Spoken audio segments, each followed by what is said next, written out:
More about what's behind the cancellation and what comes next. Retired four-star General, Fox News senior strategic analyst General Jack Keane weighs in now. Great to see you, sir. Good to see you, Shannon. Okay, so the president says in this initial tweet today that he's asked the Secretary of State not to go because he says, I quote, feel we're not making sufficient progress with respect to the end goal. Well, what do we really know?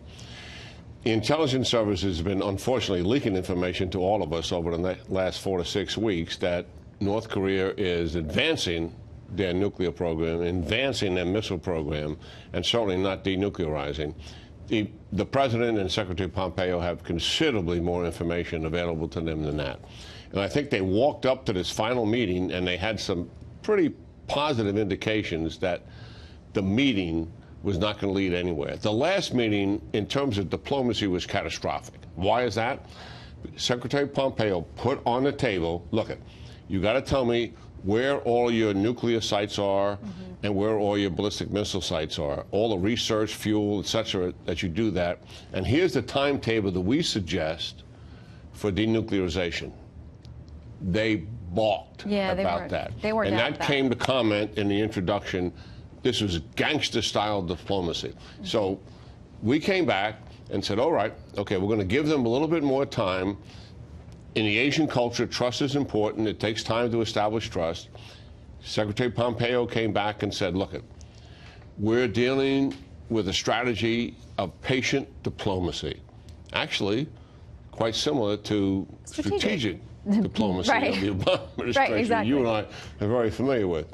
But I think they have run out of their patience because they see no positive signs. So where are we now? Listen, the president is staying positive because he wants public diplomacy to stay positive and hold out hope.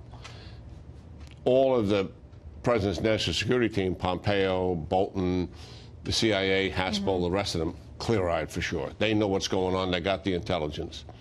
We're going to have to start clamping down on sanctions to be sure, make sure they understand the military options on the table. Here's the problem with the sanctions, though, Shannon. Well, we have this issue with China. I mean, that's one of the things is that we have had reports from the UN, from others who have said that Russia and China and others may be helping, and they may not truly be, cracking down on these sanctions.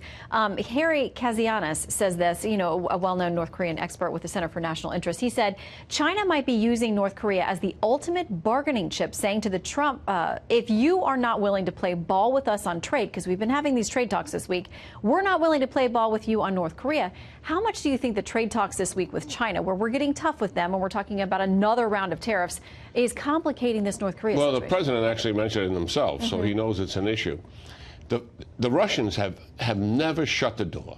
They've always been transferring fuel at ships off the coast and passing other commodities to it. But here's the problem you really have.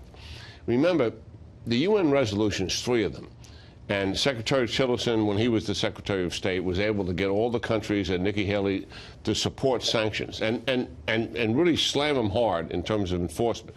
When it comes to sanctions, it's one thing for a country to say we're going to do it, another thing to enforce it. So they clamped down hard, but they had the aura of crisis. Remember, nuclear tests were going on, ballistic missiles were being fired all the time. On a regular basis. There was imminent danger that everybody felt. This guy hasn't done anything for 9 months, Kim Jong-un. As a result of that, the sense of crisis is not there. And he's playing his cards pretty well. It's going to be harder for us to go back. We're going to push on China before. We're not going to have any progress with the Russians because they've always had the door open. It's even going to be harder for us for some of the nations where it's financially enviable for them to be doing business with North Korea. They're smaller countries, to be sure. So listen, I think the administration knows what they're dealing with. They understood this right from the beginning. I think they're quietly, not publicly, going to get really tough here on what's happening. And if that doesn't work, then the president publicly will also get pretty tough. Well, we've had some critics step up, like Senator Chris Murphy, a Democrat, of course, saying, all along this really wasn't going to work. And so it's good for the president to kind of, take back what he referred to could be an embarrassing setback for the Americans. So we know that no matter what happens in this, there will always be critics. But we always thank you for the inside scoop on this, General. Great to have you. Yeah, it's good talking to Shannon. Have a good weekend.